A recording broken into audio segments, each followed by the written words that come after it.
esto no lo cambia un político. ¿Sabes lo que cambia esto? Una crisis mundial, como la que hubo en el año 2008. Las intenciones de inversión en CAPEX por parte de las compañías después de la guerra arancelaria se han desplomado a niveles que no se veían desde el COVID. El Standard & Poor's 500 hizo un suelo clarísimo en la zona de los 4.800 puntos. Todo lo que sea pagar por el S&P 500 por debajo de 20 veces beneficios, tiene que estar pasando algo fuerte en el mercado que sea difícilmente controlable en el corto plazo. ¿Cómo ves al oro? Dicen, ¿está caro? Están preguntando por aquí. ¿O puede explotar más al alza? Estructuralmente el oro no tiene techo. No tiene techo. Lo que creo que es peligroso para el mercado y donde debe estar el foco es en la inflación. Eso sí que es un peligro a futuro. Ahí es donde yo veo problemas. La grasa que tiene el mercado la va a purgar un cisne negro o algún acontecimiento que no puedan controlar. Y eso más tarde o más temprano se va a dar. Y como decía por aquí con todos nosotros, Gustavo Martínez, que siempre es un placer tenerle para hablar de la economía, los papelones que puede tener la Fed, los mercados, la bolsa, todo. En fin, muchísimas gracias como siempre, querido amigo, por pasarte por aquí por el canal, que ya sabes que es tu segunda o tercera casa, o como quieras llamarlo.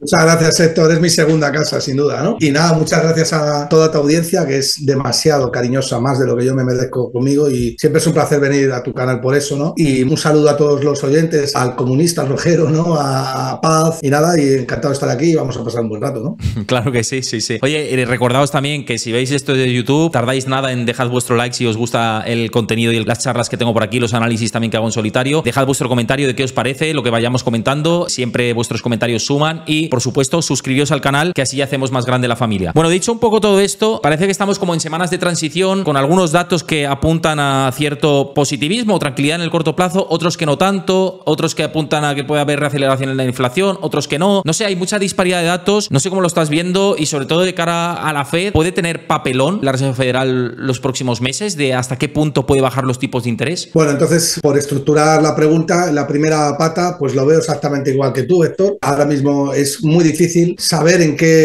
hacia dónde nos vamos por una sencilla razón, porque tenemos datos completamente mixtos. De hecho, yo tiraría más por el lado del positivismo que por el lado del negativismo. No porque sea positivo por naturaleza, que lo soy, sino porque a mí lo que más me suele llamar la atención y lo que más suelo analizar son los resultados empresariales, como no podía ser de otra manera. Y los resultados empresariales del trimestre pues han sido muy buenos. Es que no hay otra manera de decirlo, es que han doblado las expectativas esperadas por el mercado, que estaban en las que se incluía el daño arancelario de Trump. Eso por un lado. A mí es el elemento que más pesa. Luego tenemos en cierta recesión técnica con ese PIB que ha salido el primer trimestre en menos 0,3, que bueno, interpretado pues un gran aumento de las importaciones como consecuencia de que la demanda interna pues ha deprimido, sobre todo por el consumo privado y la inversión, ¿no? Y esto obviamente es negativo, pero no tanto como para pensar que estamos en recesión. De hecho, ni siquiera que hubiera otra vez un PIB negativo podríamos inferir eso si el resto de datos no acompañan. Luego hemos tenido el non-farm payrolls o el dato de desempleo americano, el dato de empleo americano, que como bien sabes, la tasa de desempleo se mantiene el 4,2%, que sigue siendo un ratio razonablemente bajo de casi pleno empleo. Todo lo que esté del 4% para abajo es pleno empleo, con una creación de empleo que es más o menos sólida. Y bueno, y eso me induce a pensar que no puedo decir que estemos en recesión, ni mucho menos. De hecho, el mercado ha dejado de descontar recesión en los bonos para centrarse más en la inflación, ¿no? Eso es lo que yo veo un poco ex post, ¿no? O después de analizar los datos, ¿no? Totalmente, y es cierto que hay que leer todos los datos que hay. Dentro del mercado laboral, fíjate, estoy completamente de acuerdo contigo. También otro punto que yo he ido analizando todos estos días, que es las vacantes laborales, ¿no? Las ofertas laborales, las JOLTS, que sí que se van desacelerando, y como bien sabes, las empresas antes de tomar la decisión de despedir, toman la decisión de no contratar, y luego ya pues el siguiente paso es no despedir. Y hay un gráfico dentro del positivismo de corto plazo que coincido contigo, en el que el ciclo sigue todavía estirándose de manera amplia, y es el que te voy a compartir por aquí, que compartía BCA Research, y es que las intenciones de inversión en CAPEX por parte de las compañías después de la guerra arancelaria se han desplomado a niveles que no se veían desde el COVID. Claro, todo esto de momento tampoco está en precio en los datos duros, en la hard data económica, pero si se mantiene pues este impasse de China, Estados Unidos y los aranceles y con el resto de países, esto sí que va a terminar penetrando en la economía. No sabemos si dentro de 6 meses, de 3, de 8, pero el hecho de que la inversión quede un poquito estancada, no sé hasta qué punto puede afectar. No, es obvio que con todo este circo macroeconómico que estamos viviendo, ya sea más o menos certero por el lado de Donald Trump, que yo creo que se pueden defender todas las posturas, aunque al final lo que debe de primar es que gana el libre comercio, ¿no? Aunque sí que es verdad que desde el punto de vista de la estrategia se puede analizar con cierta análisis sin sesgado. Yo lo que sí que creo es que esta situación no puede durar mucho, porque como dure mucho, sí que es bastante probable que deprima, como ya ha pasado, ¿no? La confianza del consumidor, que ya vemos que está cayendo, y que al final acabe afectando realmente a las variables macroeconómicas, y lo peor de todo, que los beneficios empresariales empiecen a caer, cosa que no solamente no está sucediendo, sino que están mejorando. Es que es muy importante decirlo,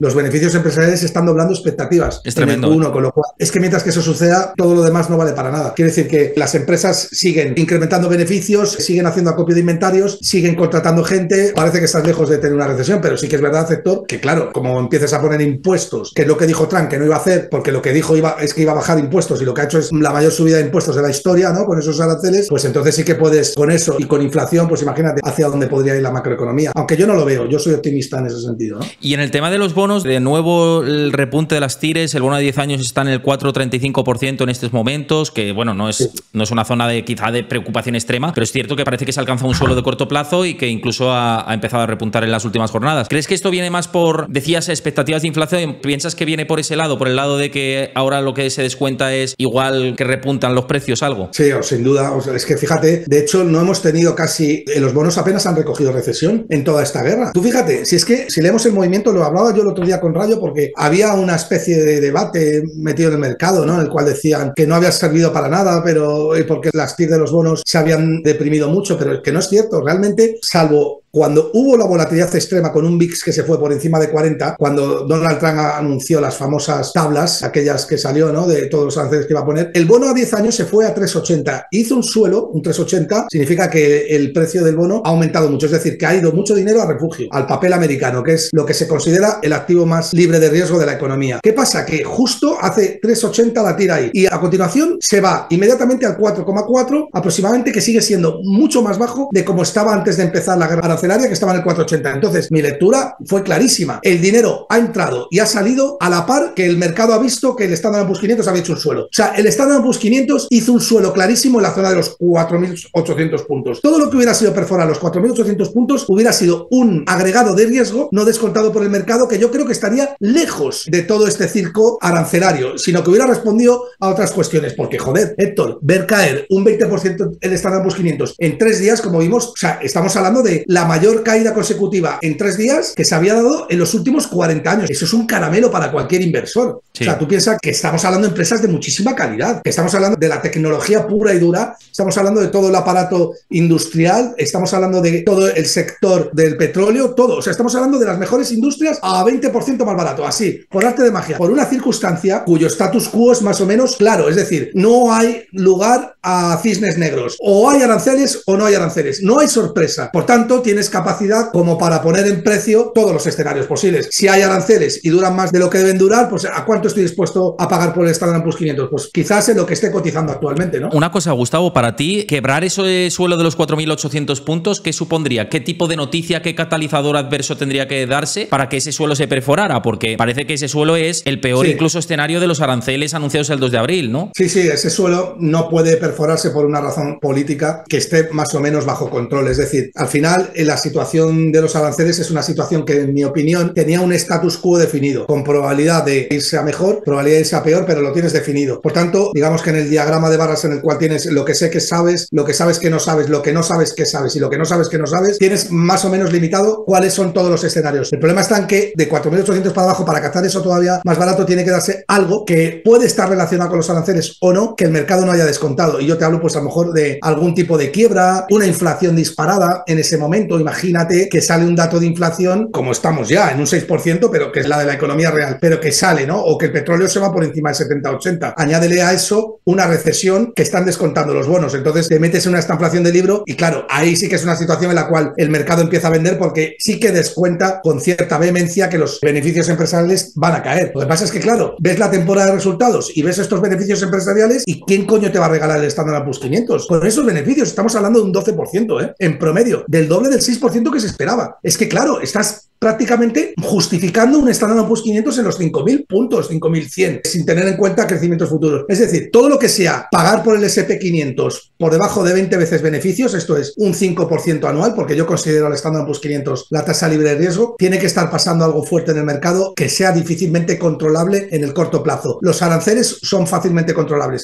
Basta que Donald Trump diga, he llegado con Jinping a un acuerdo y fuera, y ya está. Y el status quo ya se da, ¿no? Sin problemas. Sí, pero aún así lo que hemos hablado muchas veces, que eso tampoco justificaría que el SP se fuera a 7.000 puntos o a 6.500 puntos. Eso sería un FOMO otra vez acuciante. Sí, tienes toda la razón. Lo que pasa es que tienes una oferta monetaria de 105 billones de dólares. Acabamos de marcar nuevos récords, nuevos máximos históricos. La oferta mundial de dólares está en 105 billones. La deuda está en 333 billones, que es el 350% del PIB mundial. Hablo de todos los dólares que circulan en el mundo. En Estados Unidos la oferta monetaria está en 21 billones, la deuda en 35. El déficit, ha dicho el otro día Donald Trump, que va a aumentar el gasto en defensa. Acaba de decir Scott Bessent que Estados Unidos no puede quebrar porque van a volver a elevar el techo de deuda. Es decir, seguimos teniendo... En la misma mierda. Más de lo mismo. Y esto no lo cambia un político. ¿Sabes lo que cambia esto? Una crisis mundial, como la que hubo en el año 2008. Es decir, lo que he dicho muchas veces en tu programa, meter al gordo al gimnasio y ponerlo a dieta. Eso es lo que hace que purgue la grasa que tiene, ¿no? Y la grasa que tiene el mercado la va a purgar un cisne negro o algún acontecimiento que no puedan controlar. Y eso más tarde o más temprano se va a dar, porque no puedes eternamente controlar, intervenir la economía como si fuera una planificación central, ¿no? Esos son los animal spirit de los que se hablaban en los libros de Keynes, ¿no? Y mientras tanto tenemos que invertir, que lo decimos durante mucho tiempo, y os comparto una de las herramientas que además también Gustavo colabora con ellos, que es Freedom 24, que os comparto por aquí pues esta cartera que yo tengo. Ahí tengo 10.500 euros metidos en diferentes activos, que sepáis que podéis invertir en acciones, en ETFs, en diferentes productos, en bonos, en ETFs de renta fija, con comisiones bastante bajas, y además que sepáis que hay una welcome promo para los que no tengáis cuenta, ¿vale? A todos los que estéis activos en la plataforma y queráis haceros clientes, sabiendo que no estoy haciendo una recomendación de inversión, sino algo que me parece bastante útil para todos vosotros, y que si utilizáis el código WELCOME1 y metéis 1.000 euros, por ejemplo, os regalan una acción de regalo. Si queréis 4 acciones de regalo, tenéis que meter entre 5.000 y 19.999 euros, y así progresivamente. Os lo pasan los detalles por aquí por el chat y en YouTube, en el comentario fijado y en la descripción del vídeo, y tenéis el link para abriros cuenta y beneficiaros de esta Welcome Promo para abriros cuenta y empezar a hacer depósitos y empezar a hacer rendir vuestro dinero, porque fundamental, ¿no, Gus? Pese a los ciclos en los que estamos hablando y que puede venir un cisne negro a futuro, pero ese cisne negro que nos ayude también a aprovechar los descuentos, ¿no? O sea, que siempre hay que tener la filosofía y la educación financiera adecuada para invertir y rendir el dinero. Sí, hombre, claro. De hecho, yo fíjate, Héctor, que yo estoy ahora mismo 100% invertido. Bueno, me he puesto las botas, como no te puedes hacer una idea, en estos momentos. Bueno, y además, yo como soy tan cafre y tan provocador y tan chulo, y alguna vez me van a dar una leche de cojones, pues lo he hecho público, ¿no? Yo salía con las gafas, la gorra, y dice, me acabo de apalancar, ¿no? Quiero decir que las caídas yo las vi clarísimas. Fíjate si lo veía claro, que estoy muy expuesto. Esto tú sabes perfectamente que yo tengo un perfil que levanta pasión y levanta odio, ¿no? En cualquier momento me pueden atizar, pero bien. Pero es que, ¿sabes lo que pasa? Que veía tan claras las caídas como oportunidad de compra que se tenía que dar. El hecho es que se dio, y ahora mismo, pues que desde los 4.800 el mercado ha subido un 15% y algunas acciones han disparado mucho, ¿no? Entonces, yo creo que era un momento claro de compra el que hemos vivido con las aranceles de Trump. Creo que cualquier tensión geopolítica, siempre, todo lo que esté relacionado con la política, son oportunidades de compra, y lo que creo que es peligroso para el mercado y donde debe estar el foco es en la inflación. Eso sí que es un peligro a futuro. Ahí es donde yo veo problemas, ¿no? Mira, hablando de indicadores y de cuestiones que antes comentábamos y estábamos repasando la situación de la renta fija, este gráfico de Tavi Costa, que lo seguimos los dos, decía que es termómetro absoluto de cuando viene una recesión, y es la rentabilidad del bono a 2 años, no a 10 años, sino a 2 años. Dice que siempre que se ha hecho pico y ha ido cayendo, se han marcado periodos recesivos, que lo veis aquí marcados sombreados, y que aquí se hizo pico en este momento y que todavía no ha hecho un pico claro, y que cuando lo veamos caer, la rentabilidad del bono a 2 años es cuando veremos recesión clara. ¿Tú estás de acuerdo con esta tesis de que es un termómetro el bono a 2 años? Bueno, yo creo que sí, claro, es que depende un poco del plazo de la curva que te quieras mover. Es obvio que si quieres coger una recesión, no puedes ir a 3 meses, porque predecir una recesión los próximos 3 meses, pues es complicado, ¿no? De hecho, yo siempre lo pongo como ejemplo. Para mí, lo que hace la Reserva Federal es fijarse lo que hace la letra a 3 meses para saber si debe o no subir los tipos de interés, porque lo que prestas a 3 meses es, digamos, es donde está todo el research del mercado con respecto a lo que es puramente libre de riesgo, ¿no? Y ahí no puedes dejar en absoluto que la inflación o que el tipo de interés real se coma el tipo de interés nominal en modo de inflación. Entonces, si bien a 3 meses creo que es un gran indicador de inflación, es verdad que a 2 años pues tienes un margen de maniobra lo suficientemente grande como para dilucidar si nos vamos a recesión. Es obvio que más tarde o más temprano vamos a entrar en una recesión. Y claro, es normal que después de un periodo expansivo tan grande como el que hemos vivido, desde el año 2010 aproximadamente, no hemos hecho otra cosa que subir, salvo cuando la pandemia, pero que eso es un cisne negro que se arregló, se solucionó muy rápido. Pues es normal que cada vez los bonos tiendan a descontar TIRs más bajas, porque piensen que en cualquier momento los tipos de interés se necesitan deprimir para reactivar la economía, ¿no? Pero bueno, tampoco... Al final, Héctor, lo que te dice el mercado, tú sabes muchas veces que se puede equivocar. También estamos viendo que el Standard & Poor's 500 está caro y que puede seguir caro otros 5 años. Igual los bonos pueden seguir, bueno, a esos precios que yo no creo que estén ni caros ni baratos. Simplemente creo que estén en precio y no vamos a una recesión hasta los 10 próximos años, ¿no? Si no vamos a recesión durante los próximos 10 años, o si el problema es la inflación, o el principal riesgo que apuntas es la inflación, la Fed bajará tipos una vez o a saber. Si ese es el contexto. Mañana no va a bajar tipos ni de coña. Además, si lo hiciera, estaría cometiendo un grave error. Y yo creo que la Reserva Federal, como he dicho y no me quiero repetir demasiado, va a seguir lo que hace la letra del Tesoro a 3 meses. Si la letra del Tesoro a 3 meses, perdóname que lo miro en un segundo, Héctor, está cotizando a un mes a 4,31 y a 3 meses a 4,32. Es decir, es que no se mueve, es que no da tregua. Dice, o sea, que ¿para qué la Reserva Federal va a rebajar los tipos de interés, contradiciendo al gran research que está haciendo la renta fija libre de riesgo en los 3 próximos meses? Que te está diciendo, oye, no bajes el tipo de interés de aquí porque en cualquier momento la inflación se puede disparar. Y ojo, lo tiene más fácil que nunca porque tienes un petróleo por debajo de $60. Sí. Que no va a durar mucho esa situación. Pero en el momento en el que el petróleo se dispare y las commodities subiendo, pues yo creo que rebajar los tipos de interés ahora mismo, simplemente porque te está presionando el presidente de los Estados Unidos, que sabes que es un payasete en muchas de las cosas que hace, pues oye, yo creo que no es demasiado prudente, ¿no? Y esas presiones, justamente, ¿qué te parecen? Porque es verdad que el mercado no se las tomó muy bien en su momento, ¿no? No, el mercado latizó a Estados Unidos, latizó al bono, atizó al dólar y eso ahí es cuando empezaron a recular. Y Scott Bessent yo creo que le dio las orejas al lobo, porque el mercado te va a poner en tu sitio. Tú sabes perfectamente que el mercado ha metido a China en una gran deflación. China ha anunciado estímulos del tipo quantitative easing, como los que hizo Estados Unidos en el año 2009, y sigue sin perdonarle el mercado, y sigue sin entrar dinero donde tiene que entrar, y sigue metiendo una deflación. O sea, Estados Unidos puede seguir haciendo el paripé, tiene la hegemonía mundial del dólar, pero ojo con hacer mucho el paripé, porque ya hay algunos grandes países que te han retirado la condición de activo refugio, como han sido China y algunos BRICS. India está comprando oro como si no hubiera mañana, ha duplicado sus existencias de oro desde el año 2021 y China ha dicho, el Banco Central, el Banco Central de la India ha dicho que el oro va a ser su próximo colateral en los próximos 10 años. Estamos hablando de un país muy potente donde la bolsa no ha hecho más que subir y que tiene un papel muy importante que decir en el mundo. China no para de comprar oro y está vendiendo bonos americanos. Normal, en el año 2022, a golpe de clic, expropiasteis $300.000 millones. Hay un cambio de paradigma. Así que ojo con las políticas fiscales que tienes en mente de devaluación del dólar, sumadas a tratar de tomar el pelo al resto del mundo con subidas de impuestos, porque te la puedes comer y el mercado puede empezar a vender bonos y ponerte en aprietos.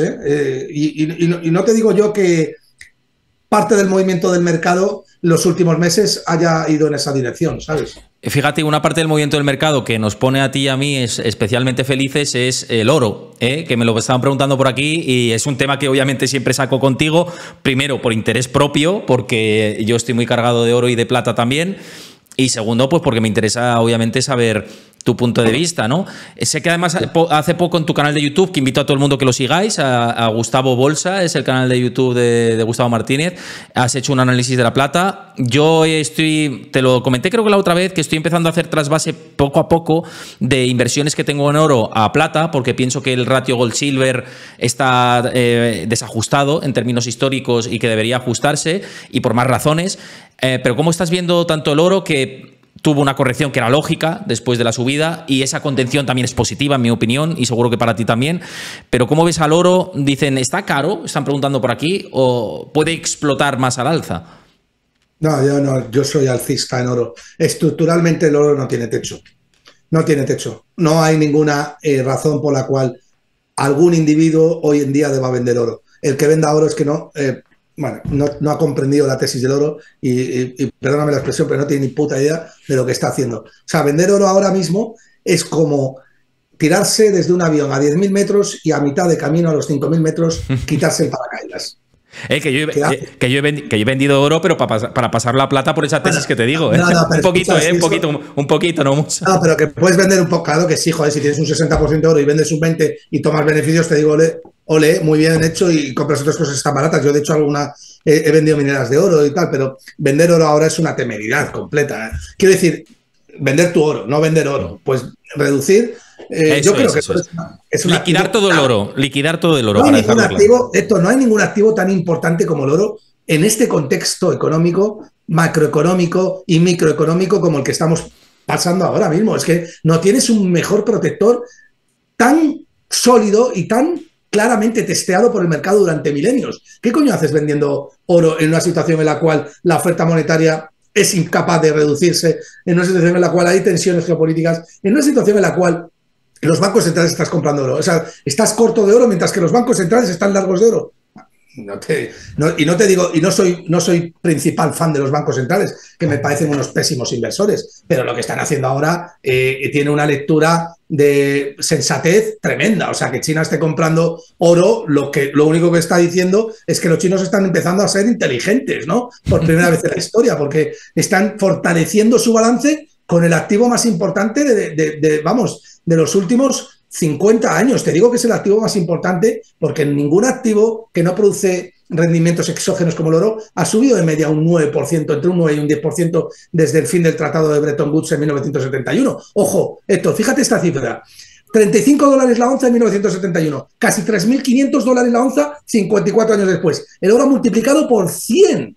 El Standard & Poor's 500 en el año 1971 estaba en 100 puntos y ahora está en 5.000, ha multiplicado por 50 y pico. Estamos hablando de cosas muy heavies, ¿eh? O sea, realmente, si te quieres deshacer de ese protector, pues hombre, tienes que tener las ideas muy claras, pero vamos, yo veo que el coste de oportunidad de llevar oro ahora está en los suelos, o sea, es bajo. Es que exacto, tú lo has dicho, de llevar oro ahora, porque hay que leer los ciclos de mercado. Ya tanto tú como yo sabemos que hay ciclos en los que el oro se ha comportado muy lateral durante muchos años, pero es que no es el caso de ahora, es que estamos en un ciclo alcista claramente del oro, quizá en el tercer ciclo alcista del oro. El primero es en el de los años 70, que es el mayor pico que ha tenido en términos de rentabilidad de la historia. Después tiene el pico de la crisis del 2008, desde los años 90 hasta el 2010, me parece que fue el techo que alcanzó, y ahora estamos teniendo un tercero que nace, pues quizá en pospandemia, en 2021, 2022, y quién sabe los años que puede durar esto, porque de hecho se están cimentando las mismas bases que en los años 70 y los años 80. Es que eso es lo que hay que leer ahora del ciclo del oro. Pero fíjate esto, que la lectura es correcta la que haces. Yo también pienso que estamos en el tercer gran ciclo alcista del oro, pero con un agravante a favor del ciclo, si puede ser todavía tenido en cuenta, que yo creo que sí, que es que en 1980 y en el año 2000, cuando empezaron los otros dos ciclos, no se tenía constancia de la escasez del oro que se tiene ahora. Con lo cual era más complicado que... Ni la deuda que tenemos ahora. Ojo, exactamente. Ojo a ese factor. O sea, dicho de otra manera, todos los elementos que hicieron a los compradores de oro comprar oro, valga la redundancia, en aquella época, se han multiplicado por 5 o 6. Y los incentivos y los agravantes son ahora mucho más pronunciados que en aquellas 2 décadas. Con una cuestión más a favor, que la información es mucho más simétrica, es decir, hay más capacidad para informarse de que el oro es un bien, un activo completamente limitado, es un activo completamente escaso, económicamente escaso, cuya estructura es mayor demanda que oferta, y las existencias de oro se acaban en el mundo. Es decir, no vamos a tener la misma capacidad para extraer oro ahora que dentro de 20 años, y eso genera un efecto ansiedad. Yo estoy seguro que el stock to flow del oro, que es el ratio o la ratio que mide la relación de existencias con respecto al flujo que es capaz de extraer el ser humano a través de las mineras de oro, se va a disparar los próximos años como consecuencia de que yo he hablado con CEOs de mineras. De hecho, me voy a ver a uno en Argentina dentro de unos meses, una minera allí que me han invitado en San Juan, que bueno, ya os daré detalles. Y ya tal. me contarás, claro, nos contarás. Y tío, estoy hablando con algunos CEOs de mineras y de verdad lo están pasando fatal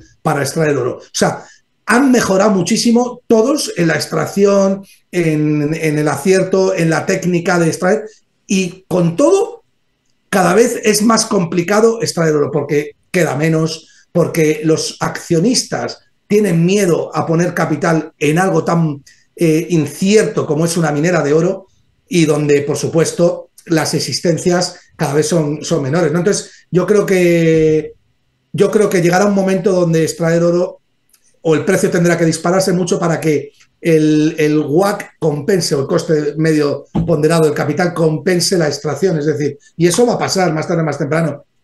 Además de que hay muchísimo papel oro circulando en relación con las cantidades de lingotes físicas que pueden justificar, es que no hay ningún catalizador negativo que digas voy a vender oro. Es que lo normal es que veamos el oro por encima de los $4.000 la onza dentro de poco, no sé cuándo, pero lo vamos a ver seguro, ¿no? Y la pregunta colateral es la del tema de la plata, que también lo argumentaba, ¿no? De esa, digamos, descorrelación que estamos viendo entre el oro y la plata, que es inusual.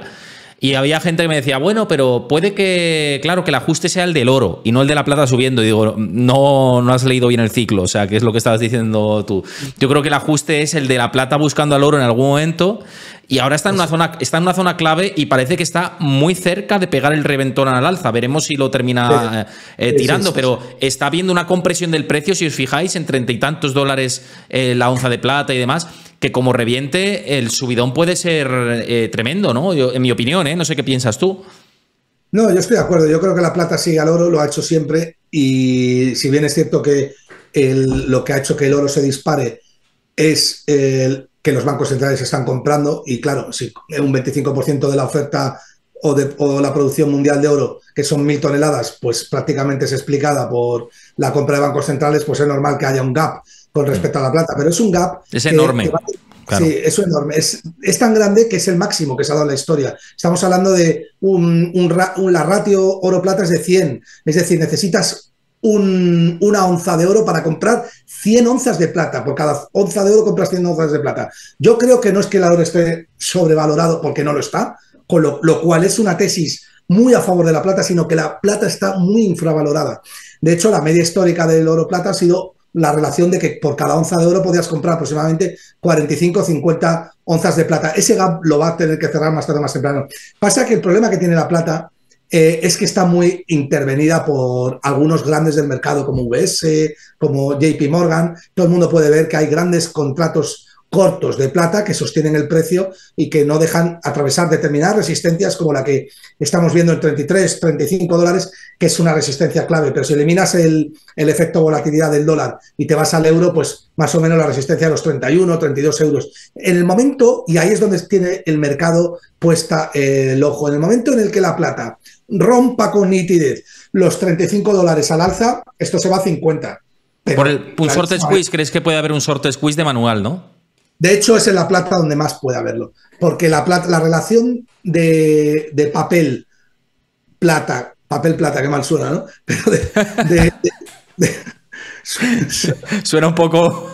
Hay algún donkey que me esté mirando que no lo hago por él. Pero la relación de papel que circula de plata con respecto a la plata física es de 400 onzas de papel plata con respecto al papel, a la plata física. Es 4 veces más grande que la que existe del oro con respecto al oro físico, del papel oro con respecto al oro físico. Obviamente, y hemos visto short squeeze en el oro, cuando entre la ansiedad por cerrar posiciones cortas, es decir, cuando los que están vendidos o apostando en contra de la plata, no porque lo hagan especulativamente, porque los que están vendidos y apostando en contra de la plata no son los que descuentan una recesión, son los grandes bancos que están sujetando por interés propio que la plata no se dispare de precio, porque es un bien muy demandado que correlaciona muy bien con el resto de commodities y que está muy relacionado con el ciclo económico. En el momento en el que los bancos, esos grandes bancos, se acojonen, o las salas de tesorería donde están cortos, se acojonen y decidan empezar a cerrar posiciones porque la demanda de plata estructural, de plata física, está apretando mucho y en cualquier momento te puedes comer un margin call cojonudo. Entonces, ese cierre de cortos retroalimenta más cierres de cortos porque te obliga a recomprar la plata física cada vez a niveles más altos, que ¿qué te hacen? Te expulsan del mercado. Y eso sirve como un catalizador para la plata física, que es el mismo en sentido contrario que tuvo la plata en 1980, cuando tuvo un long squeeze, que es un cierre masivo de posiciones largas, como consecuencia de que los hermanos Han, que eran los que catalizaron el precio de la plata en 1980, dejaron de comprar porque llegó el gobierno e intervino el precio de la plata. Es la misma tesis de inversión en dirección contraria. Entonces yo creo que efectivamente hay que arriesgar. O sea, lo fácil ahora es comprar oro. Lo difícil es comprar plata, pero donde probablemente haya más valor a futuro, si sale la tesis de inversión, es en la plata que en el oro, teniendo en cuenta que el oro tiene una gran ventaja ahora mismo, y es que los bancos centrales están comprando oro y no van a dejar de comprar oro, y eso es jugar con mucha ventaja. Así que, ¿por qué no llevar los dos, ¿no? Compras un poco de oro, compras un poco de plata, compras un poco de Bitcoin y ya está, y te cubres con todo. Si son activos ganadores a futuro. Es que mira, incluso en los ETFs, que te lo comparto por aquí en el último informe de Bank of America, claro. Se está viendo que la mayor entrada en ETFs se está dando en oro y plata. Lo veis aquí en las últimas semanas. Luego también en commodities, en bonos del tesoro, en deuda de emergentes. Claro, en lo que estamos hablando, que puede servir como elementos más protectores de cartera, ¿no? Y oro y plata llama mucho la atención de que los particulares también se están dando cuenta de esta tesis. Pero tú fíjate que es alucinante. O sea, el oro sube hoy un 2,5, ya está en 3.400 de la onza. Y la plata sube el mismo precio. Normalmente el apalancamiento suele ser del doble. Es decir, si sube el oro un 2, la plata te sube un 5. Pero ¿sabes lo que pasa? Que la plata está muy intervenida, pero eso no va a durar toda la vida. O sea, que más tarde, más temprano va a tener que ceder, ¿no? Sí, creo que te están llamando al timbre, ¿eh? Un minuto, por favor, porque es que si no me lo van a fundir. Dame un segundo, ¿vale? Nada, no te preocupes, porque mira, aprovechando, dejadme un segundo que cambio aquí a la cámara principal mientras Gus vuelve. Aprovechando dentro del tema del oro y la plata, muchos estáis preguntando ¿cómo puedo invertir en activos o vinculados con el tema del oro y la plata? ¿A través de qué plataforma? Pues bueno, tenéis muchas posibilidades, que lo sepáis, a través de, lo he comentado antes, a través de Freedom24, os lo pasan por el chat, y también en la descripción del vídeo, en el comentario fijado de YouTube, podéis ver todos los activos vinculados a oro y plata que estamos invirtiendo. ¿Cómo invertir en estos activos? Pues una opción es Freedom24, y que sepáis que, bueno, que rentabilidades pasadas no garantizan rendimientos a futuro y que no hacemos ninguna recomendaciones directas de inversión, sino ideas propias. Pero si queréis a través de esta plataforma, que ofrece muy buenas comisiones y estándares de seguridad en normales, pues ahí lo tenéis el link. Bueno, ya está Gus por aquí de nuevo, ya lo tenemos por aquí. No, es que era mi hija que llama con una insistencia que parece la agencia tributaria, ¿sabes? Es una cosa... Cuidado, cuidado. Cuidado. Papá de inspector de Hacienda. Sí, cuidado, que te viene a hacer una inspección, rápidamente. No, estamos con el tema de la plata y que estoy completamente de acuerdo. También te preguntaban por aquí por el chat que cómo tienes exposición a los metales, si a través de ETFs, si físicamente o de qué manera, ¿no? ¿Recomiendas tener plata y oro? A ver, yo no soy un buen ejemplo porque, bueno, yo hago cosas raras, ¿sabes? No tengo ninguna predilección por nada, pero yo ahora estoy empezando a comprar oro físico. Sin embargo, no creo que el oro físico sea la mejor inversión para clientes retail, salvo que tengas un patrimonio grande. No es mi caso, yo no tengo un patrimonio grande, pero cada vez me gusta más el oro físico, por distintas razones. También porque me estoy volviendo un poco más maniático, quizás eso es porque estoy cumpliendo más años, pero yo, al que quiera, en general, yo creo que con un ETF de Wisdom Tree o de iShares o de Invesco, ¿no? También. Invesco también está. Invesco, y sobre todo que tenga la certeza de que en el folleto de inversión viene que está 100% respaldado por oro físico. Luego puede ser verdad o mentira, pero estas casas tienen mucha marca, un goodwill muy alto y eso, bueno, no creo que estén engañando, ¿no? Y cuanto más asegures en ese sentido, si no tienes el oro o la plata física, lo mejor es tener la certeza que estás en un ETF respaldado por físico, por onzas físicas y sobre todo que sea de una gran casa. No te garantiza igual que tener como es la commodity en tu casa, pero es un proxy bastante interesante y seguro que la relación precio-riesgo compensa, ¿no? Yo estoy de acuerdo contigo, también se puede invertir por futuros, es otra opción que nos dejamos en el tintero, ¿no? Pero me gusta más los ETFs porque son productos muy líquidos, con comisiones muy bajas, en fin, tienen muchas ventajas que otro tipo de productos no. Y sí que estoy contigo en que después, sobre todo a raíz del apagón que tuvimos el 28 de abril, digo, joder, pues a lo mejor algunas monedas de oro debería tener, ¿no? Por lo que pueda pasar. Aunque sean unas monedas, no te digo unos lingotes, ¿no? Aquí en casa, porque encima eso, ¿no? Basta decirlo que soy personaje semipúblico y dicen, que este tío tiene oro, ¿sabes? Pues cuidado, ¿no? Pero unas monedillas en el bolsillo, ¿sabes? Nunca vienen mal, ¿no?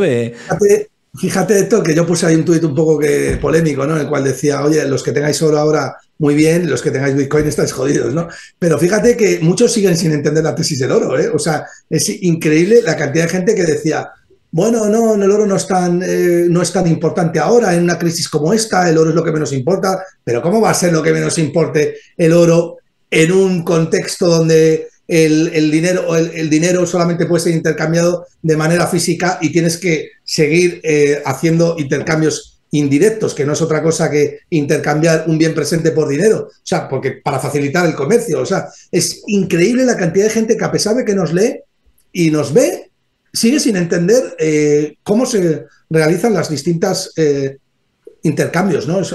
No entienden ni siquiera lo que es el intercambio directo o del intercambio indirecto, de la importancia del oro, del valor de la escasez, todo lo que hace valioso a Bitcoin es lo mismo que hace valioso al oro, al margen de que Bitcoin tenga mejores cualidades que el oro, que son indiscutibles. Nadie puede discutir que el oro tiene ventajas competitivas peores que las de Bitcoin. Bueno, salvaguardan algunas cosas, porque claro, el hecho de que sea un activo tangible no tiene por qué ser una desventaja competitiva. Mucha gente prefiere tocarlo y verlo, ¿no? Pero en general lo que hace valioso a los dos es que son económicamente escasos, ¿no? Mientras que eso sea así, los dos se van a ir no van a dejar de subir, ¿no? No, total, mira, lo que pasa es que, mira, aquí hay un seguidor que dice que ahora mismo no compra oro ni borracho, que la última vez que hizo un máximo así, luego estuvo 9 años sin pausar ese pico. Pero claro, es lo que hablábamos antes, o sea, yo respeto mucho la opinión de todo el mundo, pero es lo que hablábamos antes, que hay que saber leer los ciclos de mercado en los que estamos. Si alguien en los 70, por el pico que hizo, pensaba que el oro no iba a alcanzar un pico superior, pues se perdió el superciclo que vivimos en los 80, por poner el caso. Y es que ¿quién no te dice que el ciclo que estamos viendo del oro va a ser superior al que vivimos en los 80 por la altísima demanda que están teniendo los bancos centrales, los hedge funds, los inversores institucionales, los particulares ya subiéndose? ¿Por qué no? Si ya sabemos que es lo escaso que es el oro y sabemos el endeudamiento que hay de los países y sabemos que los bancos centrales están perdiendo la partida y lo están asumiendo, lo están reconociendo comprando oro, ¿no? Entonces, sí. O sea, respeto mucho que digas y que te dé miedo, porque obviamente el miedo es libre, pero hay que saber el ciclo en el que estamos, ¿no, Gustavo? Con respecto al oro. Sí. A ver, yo respeto también mucho la opinión de nuestro espectador y tiene razón, joder, es que ha subido mucho el oro. Te puede dar miedo, te puede dar vértigo, claro, la gente, claro, es que es lógico. ¿Cómo dar vértigo? Si ha hecho un %, es que claro. Lo que pasa es que, y a mí me ha pasado, y esa tesis de inversión es peligrosa, ¿no? Porque no es una tesis de inversión, es decir, estás apoyándote en algo que es demasiado simple, porque a mí me ha pasado que he comprado cosas porque han caído mucho y luego resulta que estaban caras y he vendido cosas porque habían subido mucho y me había perdido otro por 20. Yo he vendido acciones que han multiplicado por 2 y luego han multiplicado por 10. y he cogido una depresión gordísima, reactiva, ¿eh? No he necesitado medicación, pero casi. O sea, te quiero decir que, ojo, yo creo que la tesis tiene que ser más profunda. Las conclusiones a las que tiene que llegar uno tienen que ser muy diferentes a no compro porque en el año tal estaba en máximos y luego corrigió. No, hay que ver por qué corrigió en aquel año y se tiró 10 años luego cayendo. Probablemente la pregunta que tienes que hacerte ahora no es si ha subido mucho, va a dejar de subir o no. Eso no se relevante. La pregunta es, ¿el coste de oportunidad de llevar ahora oro es alto o bajo en términos del resto de activos? Y si tú consideras que el coste de oportunidad es bajo, porque el resto de activos están muy baratos, vende oro. Si consideras que el coste de oportunidad es muy alto porque el resto de activos están muy caros, mantén el oro. O necesitas protección frente a una incertidumbre global monetaria, que es la que es, y frente a tensiones geopolíticas que no sabes cómo van a acabar, mantén el oro. Pero no dejemos de comprar o vender porque algo haya subido mucho o haya subido poco, porque es una tesis vaga, ¿no?, de inversión. No, y mira, si no crees en el papel moneda, compra oro. Si crees en el papel moneda, no lo compres. Eso es estructural. Es que eso es estructural, claro. Entonces, si tú, antes lo has comentado, ¿no? Tú antes te querías comprar una casa con lingotes de oro y son los mismos lingotes que ahora. O sea, ese es el elemento protector de la moneda fiduciaria. De hecho, en el año 2000 te comprabas una casa con 3 lingotes y medio de oro y ahora, en el año 2000 te comprabas una casa con 12 kilos de oro y ahora necesitas 3 kilos y medio para comprarte esa misma casa, esos mismos metros en la misma zona. Es decir, necesitas 3 veces menos oro que para comprar la misma vivienda. O dicho de otra manera, en términos de oro, la vivienda ha caído un huevo o el oro se ha multiplicado por 3 en términos de vivienda. Sin embargo, es la relación inversa a la que se ha producido con la moneda fiat. Necesitas 4 veces más de unidades monetarias para comprarte la misma vivienda que en el año 2000. Eso es un protector monetario y lo demás son tonterías. Y estructuralmente, salvo porque hay ciclos económicos donde el coste de oportunidad de tener oro es muchísimo más alto o bajo en términos de otros activos, obviamente el oro está sometido a volatilidad, pero lo que sabemos es que estructuralmente, durante cientos de años y milenios de años, el oro es un gran protector de incertidumbre contra todo tipo de incertidumbre, sea estratégica, sea geopolítica, sea política, sea de inflación, sea monetaria, sea lo que sea. Y eso es, joder, es que eso es un valor incalculable para un trocito de piedra que nos ha dado la naturaleza, ¿no? No, es que yo creo que es, creo que es difícilmente rebatible ahora mismo la tesis del oro, o sea, te lo digo de verdad, y por eso yo estoy dentro como tú, desde el 2022 llevo dentro y joder, pues... Vale, como se está relacionando el ser humano ahora, es impepinable llevarlo. El ser humano se está relacionando fatal. Lo que te quiero decir es que hemos aguantado mucha mierda, también tú y yo, ¿sabes? No tienes ni idea, no sé qué, cuando entramos y joder, pues el oro ha superado al SP500 de manera clara desde que estamos dentro, desde que estás dentro tú todavía más y desde que estoy dentro yo, pues ha sido... la mayoría de las carteras este año están en negativo, Gustavo, o están en un 1%, un 2% o tal. Y una cartera que tenga mucho peso de oro, como puede ser la tuya, como puede ser la mía, pues oye, estamos disfrutando, pese a que otros activos de cartera puedan estar cayendo.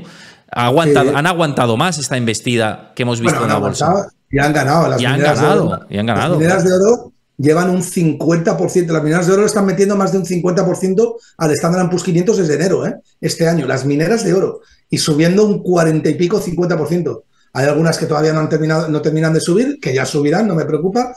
Pero en general es muy importante lo que has dicho tú antes, Héctor, descifrar en qué parte del ciclo económico estás para posicionarte del lado correcto del ciclo, ¿no? Eso es fundamental. Aquí alguien nos dice que no tenemos ni idea, pero si lo puedes argumentar por qué no tenemos ni idea, te podemos rebatir, ¿no? O sea, puedes decir, no tenéis ni idea o pienso que esto tal. O sea, se puede debatir de manera sana como hemos hecho antes con el anterior usuario y no pasa nada y debatimos y damos nuestra opinión sin más. Pero decir no tienes ni idea y aquí lo dejo da un poquito de argumentos, ¿no? Porque si no tu inteligencia carece por su ausencia, o sea, básicamente. O sea. Yo no digo que nadie tenga ni idea porque no sabemos lo que va a pasar en el futuro, claro. Pero lo que sí sé es que vender oro ahora, porque haya subido mucho, en mi opinión es un error. Y es un error que yo he cometido, Entonces, como es un error que yo he cometido y lo he pasado muy mal, quiero trasladarlo. Cuidado con eso porque el análisis tiene que ser mucho más rico y profundo, ¿no? No, otro, completamente. Y siempre hay que tener cuidado y cada uno tiene que medir su perfil de riesgo y tiene que saber en qué momento entra. Claro, a mí me preguntas, ¿volverías a entrar en oro como hiciste en 2022? Pues a lo mejor no, ¿sabes? A lo mejor mis compras serían más progresivas o pensaría en ir haciendo DCA en oro de una manera progresiva en los próximos años, no de manera buscando market timing, no lo sé. Pero lo que sí tengo claro es que tengo una posición muy amplia en oro y que he vendido muy poco. O sea, y eso me indica que pienso que el ciclo sigue. O sea, que en el momento en el que vea responsabilidad de los estados, pues a lo mejor me lo pienso, ¿no? Y eso creo que es imparable. Antes lo decías. Scott Bessent dice que va a aumentar el gasto en defensa. Elon Musk se ha pirado. Después de haber recortado... Todo lo dijimos en tu programa, sí. Que la gente lo sepa.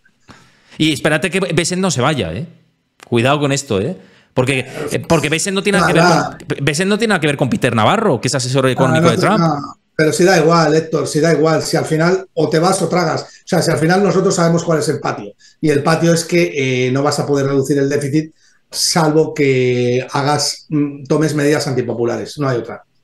Claro, exactamente. Oye, por cerrar, me preguntaban aquí que si te puedo preguntar por el ECNOR, que cómo lo ves. Yo la vendí ya.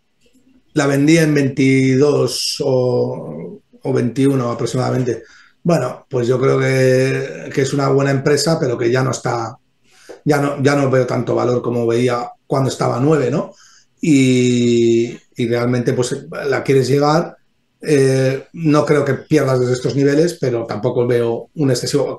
Hay cosas muchísimo más baratas en el mercado ahora para aprovechar que el ECNOR. El ECNOR era sigue siendo una impresón, pero es que a 9 estaba regalada. A 8 y pico cuando la compré yo es que no tenía ningún sentido, ¿no? Lo que pasa es que era una empresa muy aburrida, que no, olvidada por el mercado, nadie la quería comprar, hasta que de repente, ¿qué pasa con algunas empresas ahora, como Barrick Gold también? Sí. Bueno, esa tiene algunas razones más para estar en esos precios, pero el ECNOR estaba, tenía toda la parte de COFIN que no estaba correctamente valorada y luego, pues, ENERFIN, perdón, y luego, pues, el mercado lo acabó descubriendo y la puso en su justo valor. Ahora estos precios, pues, ya es una cuestión de que quiera sacrificar valor por calidad, pero yo, desde luego, hay cosas muy baratas en el mercado y el coste de oportunidad de llevar el ECNOR para mí ahora es elevado, ¿no? Pues yo creo que nos vamos a quedar con todo esto. Como siempre, Gustavo, muchísimas gracias por pasarte por el canal. Siempre es un placer tenerte y nada, espero que pronto repitamos, que las charlas contigo lo paso bien, disfruto y compartimos ideas muy interesantes que al final se trata de esto, ¿no? De compartir conocimiento. Muy bien, pues muchísimas gracias, Héctor. Muchísimas gracias a todos y os recuerdo que mañana tenemos especial de la reunión de la Reserva Federal a partir de las 7:30 de la tarde, hora española. Por aquí estaremos con todos en directo, así que no os lo podéis perder. ¿Qué dirá Powell? ¿Dirá algo sobre Trump? ¿Situación de la economía? En fin, va a estar una reunión yo creo que muy interesante. No va a bajar tipos de interés, pero sí que nos va a dar pinceladas en rueda de prensa que van a ser de bastante interés. Así que mañana nos vemos. Un abrazo a todos y coged energías, que será una jornada intensa. Hasta mañana. Chao.